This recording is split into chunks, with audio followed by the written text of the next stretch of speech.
Friends, I'm here to talk to you about a serious issue affecting every aspect of our communities. It's a silent killer. The ability to improvise and play over jazz standards. Do you suffer from ignoring diminished chords in progressions? Do you avoid the tritone substitution? Do you have the immediate urge to use the bathroom every time you're handed a chart? Well, if you answered yes to all these questions, there is relief. You don't need to suffer anymore by taking these easy steps. I encourage you to act now.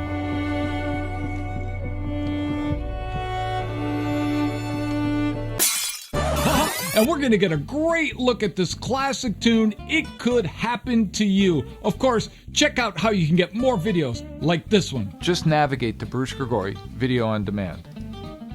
When you get to the site, you can browse videos in a wide variety of categories. Each video covers a different topic and has bonus content and supporting documentation. There's even a free trial option. Don't forget to use your promo code to get a discount off your first purchase. And the link for that promo code is in the description down below. Now, if you dig the video, throw it a like, hit the subscribe button, and don't forget to hit the bell notification because that's going to let you know every time I upload a new video. Of course, the channel releases new videos on every Tuesday and every Friday. So let's get started.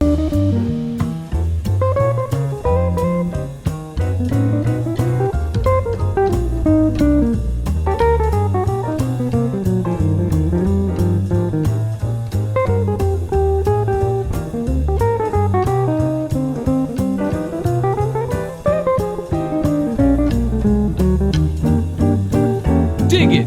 It Could Happen to You. Man, this is one classic jazz standard that gets called more than often. Now, it's really not that complex because really, in my opinion, it's just a play on a 1-6-2-5. Now, of course, we're going to play this tune in the standard key of E flat, and that's really the key you're going to see it called in most often.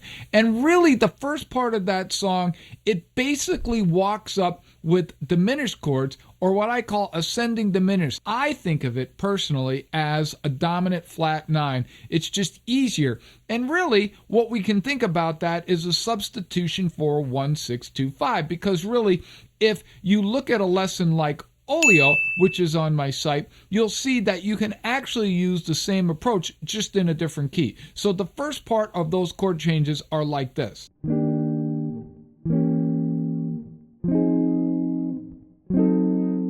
And that really is kind of the same thing as playing a 1-6-2-5. It's not that difficult, but a lot of people get tripped up because of the diminished chord, and that's something that really kind of freaks people out. Now with the song, we're really kind of focusing on a solo guitar approach on it, so we're going to be juggling a chord melody along with it, and I'm going to get into that a little bit later. Then basically it goes back to the 1, the 4, and then does a turnaround.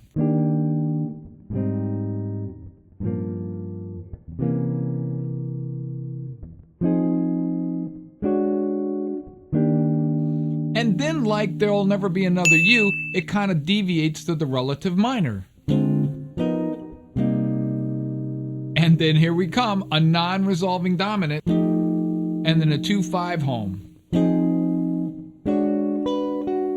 And then the classic part about this song is the turnaround, which is very similar to There Will Never Be Another You, which basically is...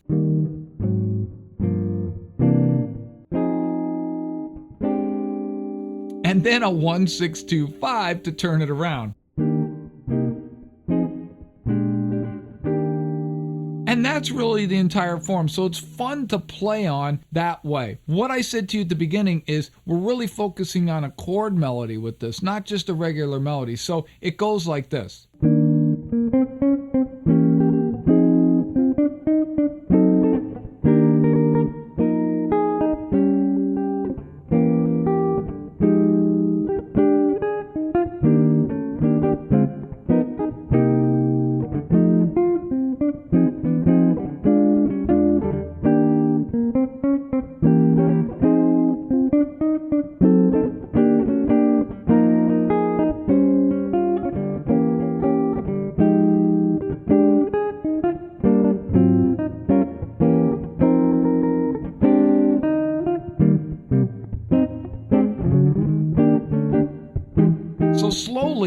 what I'm doing with that chord melody is something like this. Diminished. And then I go back to the 1.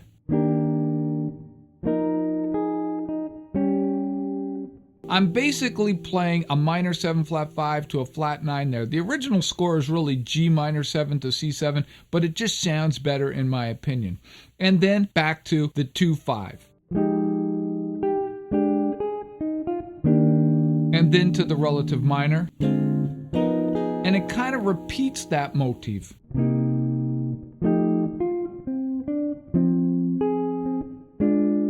The only complicating part about this particular song is the turnaround, which sounds like this.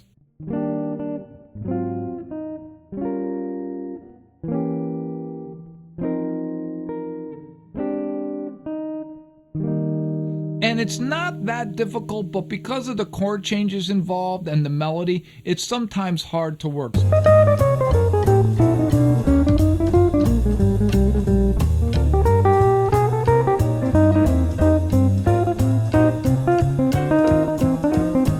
So what are we thinking about soloing over this particular tune? Well, as I said at the beginning, it's a 1-6-2-5 modified. Now, it's not exactly a 1-for-1 match, and that's something that's going to take a little explanation on my part. We have E flat, and we're thinking E flat major scale. Of course, that E diminished, we're just thinking of that as a substitution for C7 flat 9.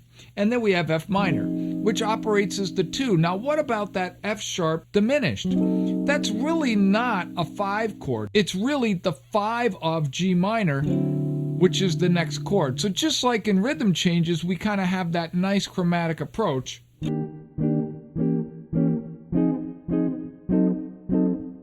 And then bam, we get to that G minor. That's not really a true 1-6-2-5, but it really can operate that way in a modified way. We just have to really think of that 5 chord as the 5 of the 3 chord, if that makes sense.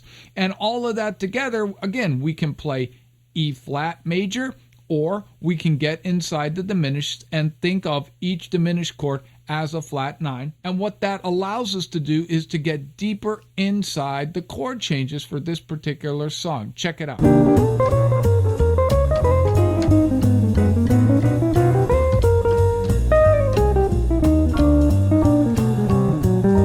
And then really we're kind of staying in the key of E flat. We go to the 4. I'm still thinking E flat there, but of course you could think A flat major, and then of course the 2-5 in G. If you play regular 2-5, you would think 3-6, and that's E flat. If you're thinking of that as a G minor 7 flat 5 to C7 flat 9, you're going to think of B flat Dorian. And how did I get to B flat Dorian? Of course, the 3rd of G, B flat.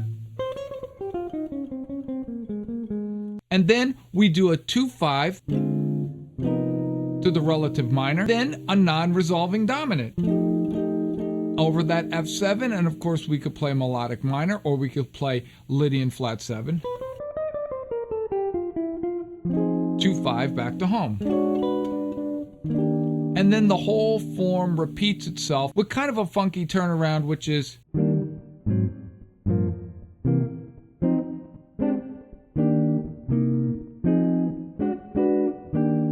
but even that, it really kind of is E flat, and that's kind of where we're staying when we play this tune. Check it out.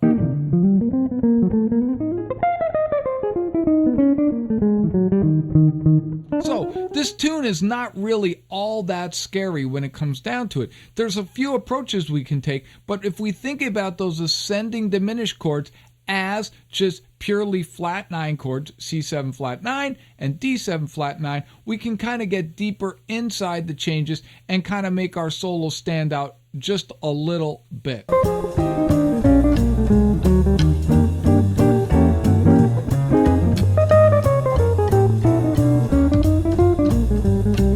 Dig it. It Could Happen to You. What a fantastic tune this is. Of course, it's a classic tune on the call, and it has that chromatic approach, really where we're kind of leveraging off our knowledge of rhythm changes, and that's one way that we can get inside deep to this tune. Now, if you dig this particular tune, I encourage you to check out my lesson on Oleo, where I go over rhythm changes and I get a little bit deeper in how to play over 7s and flat 9/7. Of course, the channel releases a new video on every Tuesday and every Friday. And don't forget to check out the new series on Wednesdays, Jazz Standards You Need to Know. And I will see you next time. Peace.